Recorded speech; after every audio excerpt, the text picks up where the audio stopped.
Welcome to Patrick's Scale Studio. My name is Patrick, and I'll be your host. I am continuing with my build of Trumpeter's 1/200 scale USS Fletcher DD-445. And for video 10, we will be concentrating on page 9 of Trumpeter's instructions. This deals with the beginning stages of the ship's superstructure. First, though, I would like to talk about some parts that will vastly simplify my efforts. I have been following the YouTube channel, the Midwest Model Shop, for some time now. Ben puts a lot of work into his models and brings a level of detail and authenticity far beyond what is included in the kits. Currently, he's working on a 32nd scale Focke-Wulf 190 and a 1/200 scale USS Enterprise CV6. If you're unfamiliar with his work, I recommend checking out his channel, and I'll include a link to that in this video's description. Well, on to discussing the parts that I mentioned 30 seconds ago. For the last couple of years, Ben has also been designing and 3D printing aftermarket items in resin. These parts are super detailed and provide some relief to the difficulty of assembling multiple part photo etch kit parts. Some of the items, besides replacing kit parts, also are additive, such as crew, deck furniture and equipment, and even some Grumman TBF Avengers. I did a little research and have come to the conclusion that not only are the prices of his parts competitive, for most, they're a much better bargain. For instance, if you're building an Iowa-class battleship, you will be assembling approximately 50 20mm Oerlikon cannons. What is provided in Trumpeter's kit aren't terrible, but they are lacking in detail for a 1/200 scale ship. If you're replacing them with aftermarket parts, you will need at least 5 of the HS model sets or 9 of the RB model sets. With his fellow modelers in mind, Ben has a set of 50, no assembly required, all ready to go and just waiting for paint, and for the incredibly low price of $35 US. You can find all of his products on his website, themidwestmodelshop.com. I will include that link in this video's description. From what I've seen so far and what you're about to see as well, I'm impressed with the level of detail and the quality of his 3D prints. Ben reached out recently with a most generous offer that I humbly accepted. He offered and sent a Fletcher propeller set, a Fletcher anti-aircraft gun set, a Mark 37 fire director set, and lastly, round and rectangular rafts, all of which are in 1/200 scale. Unfortunately, it's too late in my build to make use of the propellers that he sent for Fletcher, but I do have another Fletcher-class destroyer coming soon, though, the USS Stevens, and I can make great use of these propellers on that build. I'll go ahead and showcase them here for you now, though. You can see right away that the size and shape are much more accurate than what is provided in the Trumpeter kit. The propeller blades are properly thin for 1/200 scale. They just need to be cut away from the supports and painted. The Fletcher anti-aircraft gun set will get some immediate use in this video. Page 9 of our instructions has us placing 2 20mm Oerlikon cannons on the deck of this first superstructure piece. Here's how the set comes to you. It's on you to remove the supports to get to the parts, but I'll say again, Ben truly has the modeler in mind in his print designs. Each gun has its own sub-raft within the set as a whole. That makes it possible to remove only what is needed as it is needed, while keeping the remainder of this in the protective resin structure. He's made excellent tutorials on YouTube for removing the parts from the support structure. I'm not going to film the removal of these first Oerlikon cannons, though, since I want to devote all of my attention just to being careful and making sure I don't snap any of the fragile little details and parts on there. I may demonstrate it in a coming video, my removal of the parts, but for now, we're going to keep it simple, just for my sake. Next up is the Mark 37 Fire Control Director with a Mark IV radar. The set comes with 4 of these. Fletcher only requires 1, but again, I have the US Stevens coming soon, and having these additional pieces will be great. With just 1 of these sets, you have enough to model 4 different Fletcher-class destroyers. Just like the guns, each item here has its own sub-raft, allowing you to expose the parts one at a time.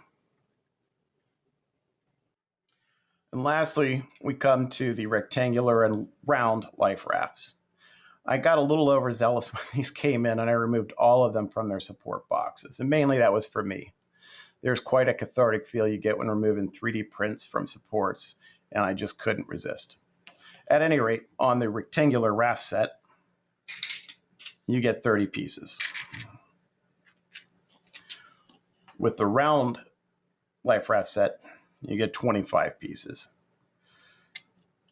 If you went with the other aftermarket replacements, you'd get photo etch parts for the netting in the middle, and I can tell you from experience, they're a royal pain in the rear to assemble and make look convincing.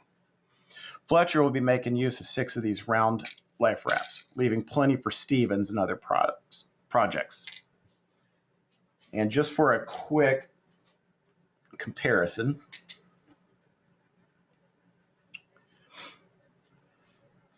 here's what Trumpeter provides in the kit. It's not terrible, but when you look at it next to the Midwest Model Shop round raft, it's readily apparent which one of these is superior. Really happy that's focusing for you. Okay, as I said earlier, I'm including links in this video's description that go to the Midwest Model Shop YouTube channel and the Midwest Model Shop homepage. I highly recommend checking both of them out. Okay, page 9 has us dealing with 4 separate steps, and actually the 4th step, there's actually several assembly steps within that step. You can see step 18 here, it looks like we're putting together a little reel for rope or hose.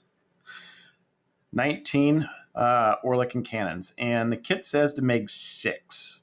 Luckily, the Midwest Model Shop set has 7 of these already, and there's no assembly required. It just has to be separated from the supports and painted, and then they're ready to go. And then step 20 here, we do a couple of reels again, and I'm not even sure why that's brought up on this page, because this is not included anywhere here. It actually those get put on page 10 here.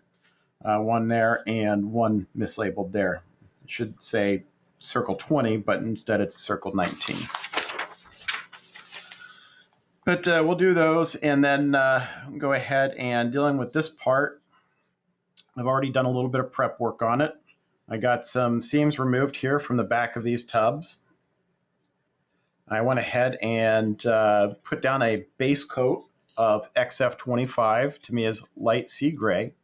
And then I put some tape on the inside of these.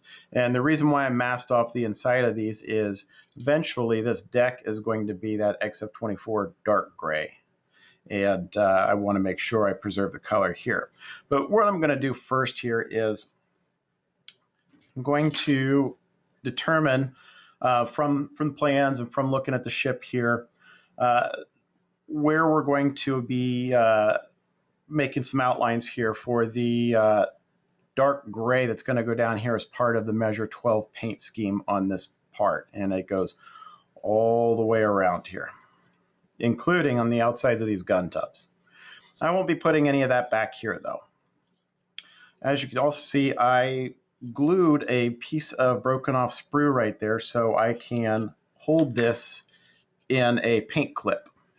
So when I get everything done, I can go ahead and spray that. And then later on, I'll just take a pair of snippers and cut that right off. At any rate, as you notice here, it has us installing B19 and B20. I did that in an earlier video so that I could get it lined, so I could get these parts here lined up with where this fits on the deck. And I did that because I wanted to paint the outsides of these to better match up the hull of the ship here. And so that's why I did that. So those parts are already on, and that's done. After I get this all painted up, we'll glue these supports in, the A48 and C39.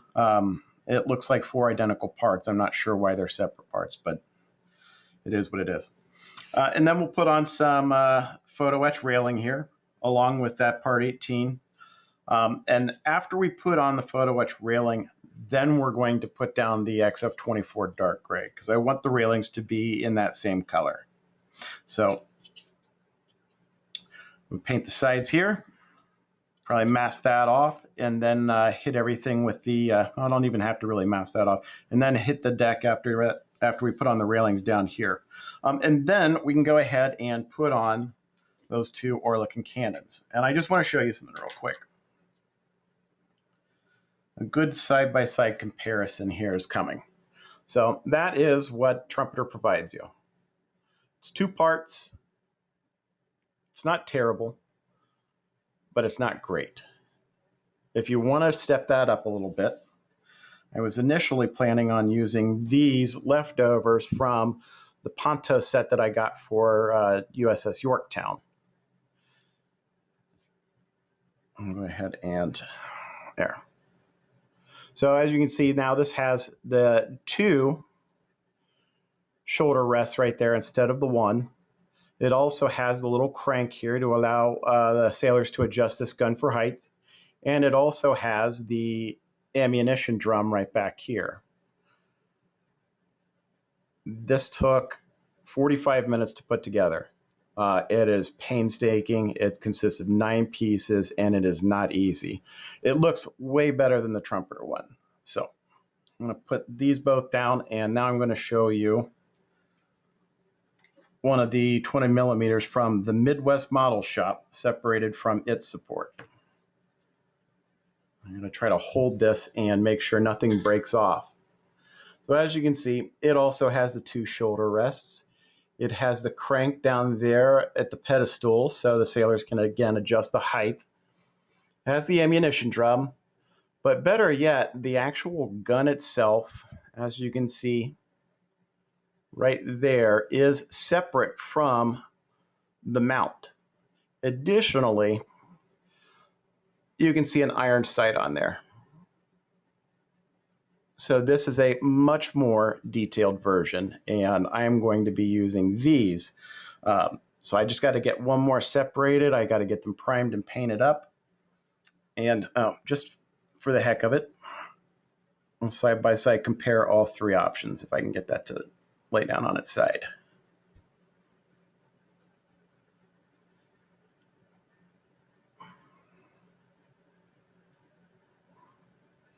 So we have the kit, we have better than the kit, and we have superior. Okay, so in paint preparation for this part, the measure 12 scheme on USS Fletcher, a lot of these stripes and a lot of this pattern continues up into the superstructure. Now there's always a bit of deck space there, so might be a little bit of a step here or there, but for the most part it's supposed to kind of look like it goes fluidly up, and it would be in the dark gray color from the deck up. So in prepping for that, and I want to get, like I said, the railings down on this before I spray the dark gray. I don't know if you can make it out. There are some very, very fine pencil marks on there.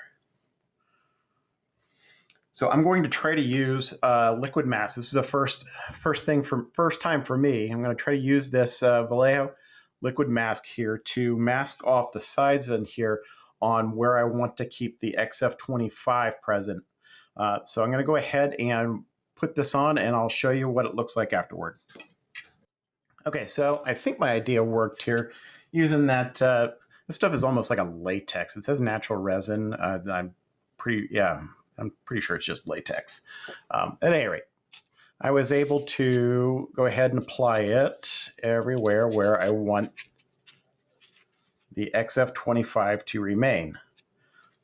So we'll be able to put down the XF24 dark gray, and that'll match the color of here of the deck on top of this piece. And as well, I should be able to put the railings in place and get those painted as well, so I won't have to concern myself with getting that done. One other thing I'm going to end up doing is I'm not going to install the rope bit right here in step 18. I'm just going to install this little piece of photo etch right on the front there, so it too gets that XF24 dark gray. And then besides the pillars here, Oerlikons, and these 2 ladders, that'll pretty much wrap up page 9 for us. So let me go ahead and get that part freed and in place, and work on getting the railings freed as well and in place too. So be right back. Okay, well, my original plan did not work out here. I can't put the railings in right now because they keep snagging and sticking to this green latex here. I did manage to get that put in place, however. So we'll paint the rope coil that goes in there. We'll paint that separately and then put it in after this is all painted. But yeah, I'm going to go ahead and spray on the XF24 now, and then we'll have to spray the railings separately and install them separately. It won't work how I was initially envisioning it, and a lot of times I don't figure that out until I actually set about trying to do it. So I'm glad I learned now rather than continue fumbling with this and screw all this up or the railing up even worse. So go ahead and get it painted, and we'll peel this off and show you what it looks like.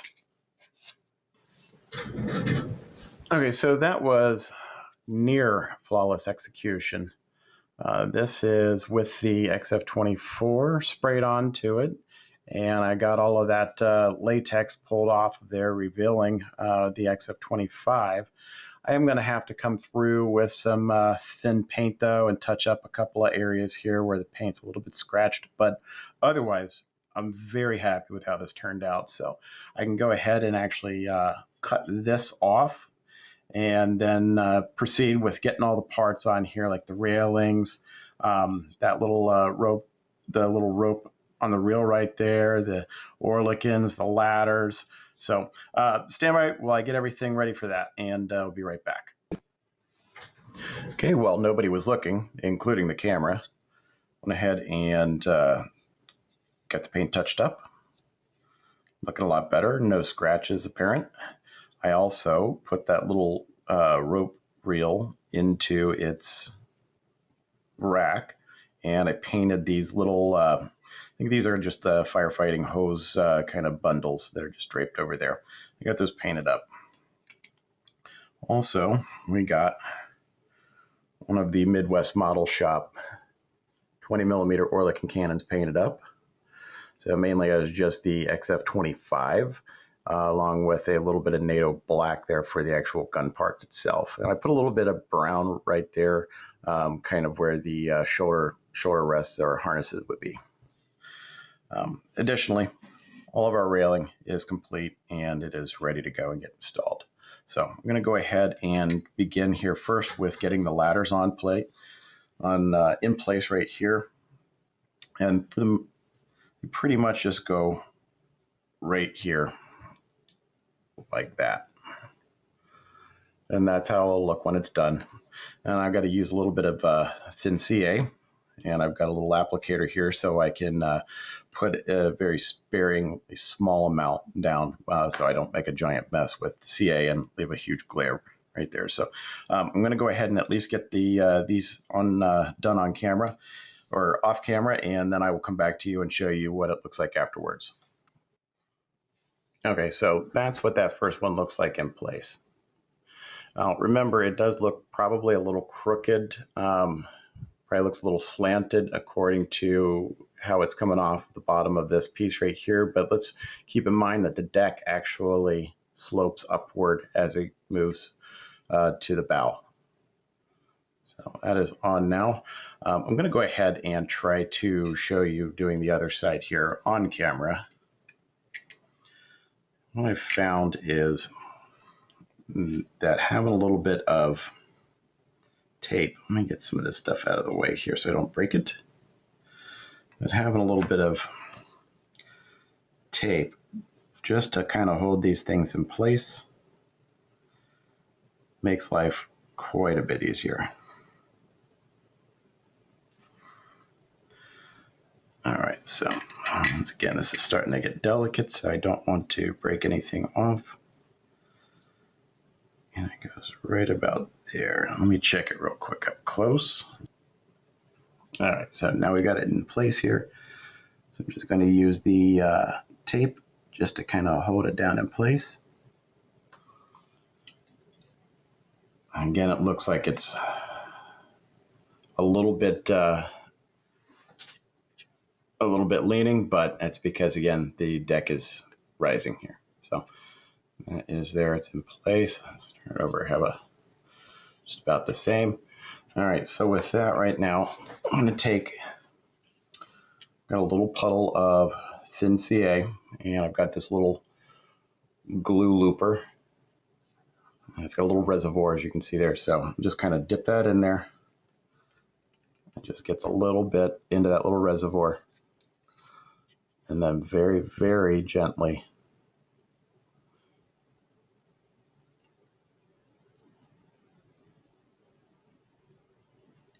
just kind of gotta barely touch the joint. And it can be misleading. Sometimes it doesn't even look like anything has come off.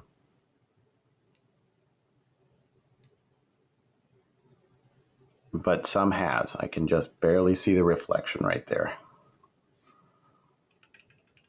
I'll go ahead and do so up here. I don't need to flood the whole thing. Oh, I got a little bit of the shakes there. And coffee still has to kick in. And a little bit of the CA right there is not going to make a gigantic bit of difference, because eventually we're going to be putting a gloss clear coat on here, so we can do a pin line wash, and then we're going to dull everything down. So these CA marks will eventually just completely fade away and disappear. But keeping them small is ideal. That way they don't build up any kind of volume, which could be visible underneath the clear coat. I'm going to be doing something very similar here for the railings, using a little bit of tape just to kind of hold them in place. I might have to clean this glue looper.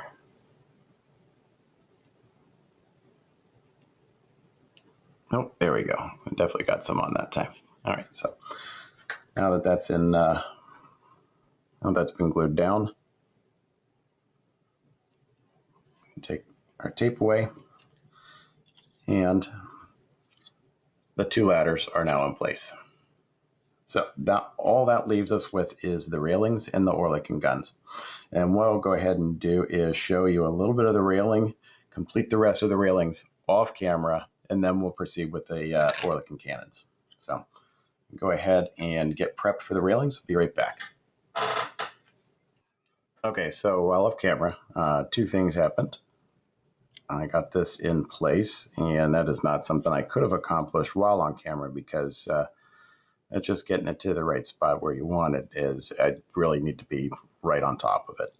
But with the little tape here, it's holding it in place, and it's holding it in place in the perfect spot. It's perfectly upright and everything like that.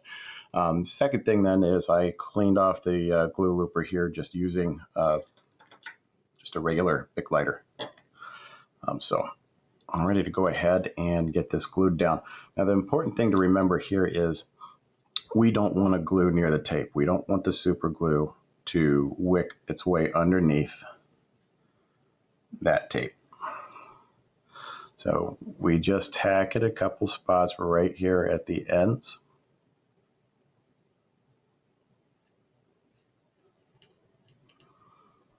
Just a little bit more.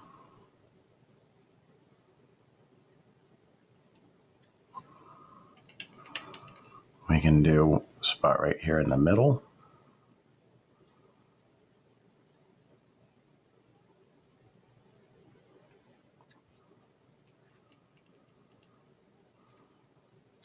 That's enough just to get it to barely touch it. You can see the last time it flexed a little bit.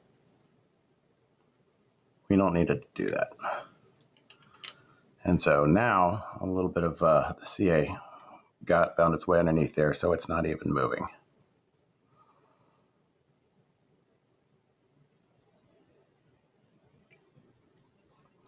so with that, then we can pull our tape up.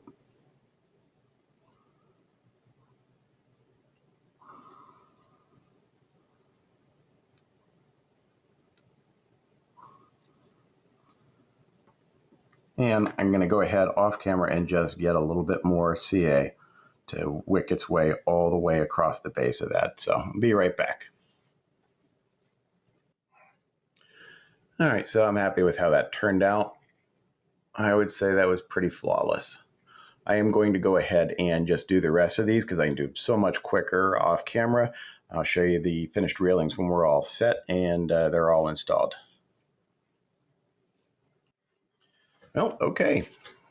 Railings might be one of my least favorite parts to install on a ship model, but man, they look fantastic when they're in place. It really helps give a good sense of scale and provides just that little bit of oomph detail-wise. So all the railings are in place. So next up, we are going to look at these Oerlikon guns. And the first order of business here is separating it from its build plate. What we'll probably do here is get a pair of tweezers and just a little bit of razor saw and separate that from its base. Sand down its base so it'll go where it's supposed to go. And again, as a reminder, that's one there and one there. I'm going to have them both pointing forward right now. So I'm going to go ahead and get those in place here. No, I'm not going to do this real up close to the camera. However, you will see it after they are both in place. So I'm going to go ahead and a little toothpick. This is some medium CA. And I'm going to put it right here in the hole where the Trumpeter anti-aircraft guns would have gone. Just spreading a little bit right around the edge of that hole right there. So now I can take this guy right here. And yeah, I know my finger's in the way.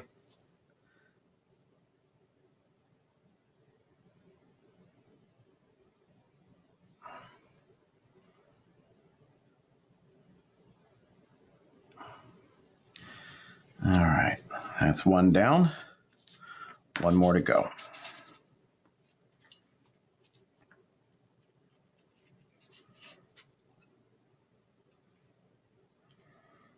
Just get enough medium CA on there. All right, there we go. So again, most of it went into that hole. But there's going to be enough that it will gently hold this in place. I'll go ahead and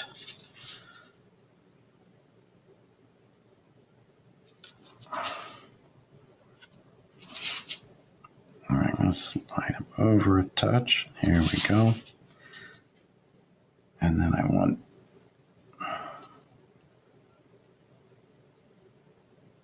the barrel facing out a little bit more.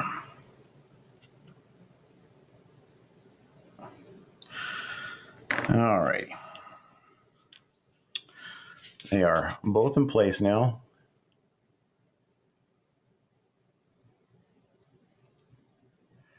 And this is probably one of the most fragile model parts I've held in a while.